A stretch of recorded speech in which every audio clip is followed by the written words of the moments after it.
औरत अभी सोने ही वाली थी कि अचानक किसी रहस्यमय शक्ति ने उसे बिस्तर पर जकड़ लिया। वो लगातार छटपटाती रही मगर कोई असर नहीं हुआ। आखिरकार बेबस होकर उसने जोर जोर से मदद के लिए पुकारना शुरू किया, लेकिन इससे भी डरावना ये था कि अगले ही पल कुछ विशालकाय काली हथेलियां उसकी बाहों को पकड़कर उसे पूरी तरह से बिस्तर से बांध देती हैं। इससे पहले से घबराई औरत और भी ज्यादा दहशत में आ गई, क्योंकि उसे समझ नहीं आ रहा था कि कौन सी चीज उसके साथ खिलवाड़ कर रही है, मगर उसके चारों हाथ पांव पकड़े जाने से भागना नामुमकिन था। राहत की बात थी कि आम लोगों को ऐसा नहीं झेलना पड़ता है। इसी बीच अचानक बिस्तर चारों तरफ से मरोड़ने लगा।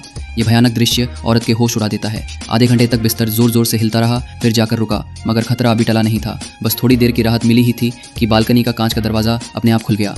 औरत को एक जोरदार धक्का लगा और वो बाहर की तरफ लुढ़कने लगी। उसे लगा कि अब उसकी जान चली जाएगी।